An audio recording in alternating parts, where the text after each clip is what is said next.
World-class faculty, cutting-edge labs, and immersive learning. A vibrant campus life beyond the classroom. SGT University, nurturing future leaders.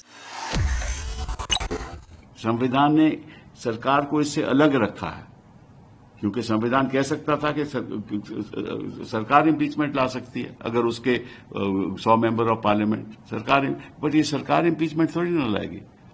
तो सरकार क्यों इसमें दखल अंदाजी कर रही है? ये तो मेंबर को खुद डिसाइड करना चाहिए, 100 मेंबरों को।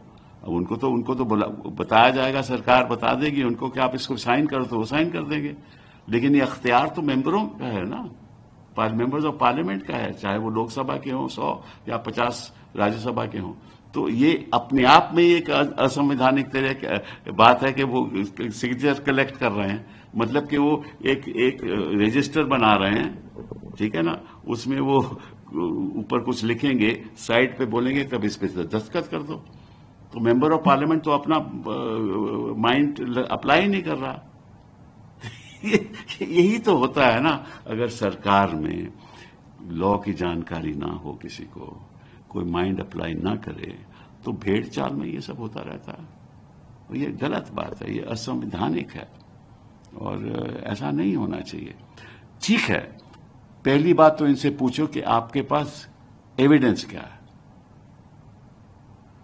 क्योंकि ये वाकया 14 मार्च का है, 11:30 बजे रात का, जब वहां आउट हाउस में, मतलब कि आउट हाउस ऑफिशियल रेजिडेंस से अलग है, लेकिन जो टोटल एरिया है वो तो अलॉटेड है, जज को सरकार ने अलॉट किया है। तो आउट हाउस में जिसकी चाबियां स्टाफ के लोग कहते हैं कि हम सब के पास थी, खुला था वो। तो कोई ऐसा जज या कोई भी व्यक्ति जिसको कुछ जिसको समझदारी हो, कोई ऐसा खुलेआम पैसा रखेगा कहीं? सबसे पहले तो ये बात है, अगर जज को पैसा ही रखना है तो अपने घर में रखेगा, वो आउट हाउस में क्यों रखेगा? और आउट हाउस में एक कैबिनेट थी जिसमें कुछ लिकर थी जो जज ने रखी हुई थी, क्योंकि उन्होंने पीना छोड़ दिया था, तो वो लॉक्ड थी। तो मतलब कि लिकर की वो हिफाजत करेंगे जज साहब, और कैश खुलेआम छोड़ देंगे। ये कोई समझदारी की बात है? ये सोच सकता है कि ऐसा कोई जज करेगा? लेकिन वो बात तो छोड़िए। जब वहां फायर सर्विस डिपार्टमेंट के लोग पहुंच गए और दिल्ली पुलिस की भी पहुंच गई, तो वो पहुंची लगभग 11:30 का वाक्य है, तो 11:59 पे फायर डिपार्टमेंट ने वीडियो लेना शुरू किया, और 12:11 पे, दैट इज 15 की सुबह, 12:11 पे लास्ट वीडियो उन्होंने लिया। इस बीच दिल्ली पुलिस भी वहां थी, फायर पर्सनल भी वहां थे, और कुछ और लोग भी जिनकी जानकारी लोगों को शायद नहीं पता, वो भी वहां थे। और जो फैमिली थी वो 20-30 मीटर दूर थी, क्योंकि आग भड़क रही थी, तो उन्होंने कहा आप दूर रहिएगा। तो 12:11 से लेकर 1:56 तक 15 मार्च की पुलिस भी वहां रही और फायर सर्विसेज पर्सनल भी वहां रहे। लेकिन 12:11 से लेकर 1:56 से तक किसी को मालूम नहीं कि उस कैश का क्या हुआ, उस करेंसी का क्या हुआ, क्योंकि उस पर तो वो वीडियो है नहीं, ठीक है ना। सो हमें नहीं मालूम कि क्या है क्या नहीं है।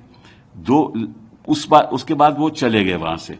इस बीच दिल्ली पुलिस ने इसका कोई मुआयना नहीं किया, कोई करेंसी सीज नहीं की, उस एरिया को कॉर्डन ऑफ नहीं किया, तैनात नहीं रखा, हाँ, कोई पंचनामा नहीं दाखिल किया, कोई एफआईआर नहीं डाल गया, वो चले गए।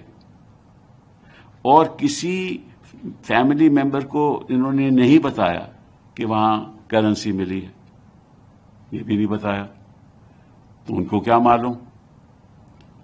तो उन्होंने फिर जज साहब को फोन किया जो मध्य प्रदेश गए हुए थे, और जज साहब जो मध्य प्रदेश गए होंगे ऐसे खुलेआम किसी आउट हाउस में छोड़ेंगे कोई पैसा? ये तो कोई भी आम आदमी जिसकी थोड़ी बहुत भी समझदारी हो, वो भी नहीं सोच सकता कि ऐसे कोई काम हो सकता है। चलिए छोड़िए इस बात को। फिर जज साहब अगले शाम को पहुंचे और उसके बाद chief justice of Delhi high court का पीएस उनके पास आया और ये दोनों गए आउट हाउस में, वहां कोई पैसा नहीं था। इसका मतलब कि 2 बजे रात से लेकर अब 12:11 से लेकर 15 मार्च को और सुबह तक अगर वहां करेंसी थी तो किसी ने वहां से गायब कर दी। ठीक है ना? 2 ही तरीके हो सकते, 2-3 चीजें हो सकती हैं। एक, जज साहब ने फोन किए होंगे, उनके फोन से तो कुछ उन्होंने सीज भी नहीं किया फोन, वो कहते देख लो मेरा फोन, देख लो आप। ठीक है, कोई ऐसा फोन कॉल नहीं है किसी को किया। दिल्ली पुलिस बताती नहीं है कि उन्होंने ऐसा क्यों किया, वहां से क्यों चले गए, एफआईआर क्यों नहीं किया, वहां उसको कॉर्डन ऑफ क्यों नहीं किया, या नोट कोई बरामद क्यों नहीं किया।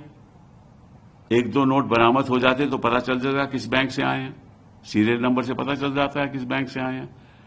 ठीक है, फिर इन्वेस्टिगेशन होती, तो उन्होंने भी ये काम नहीं किया।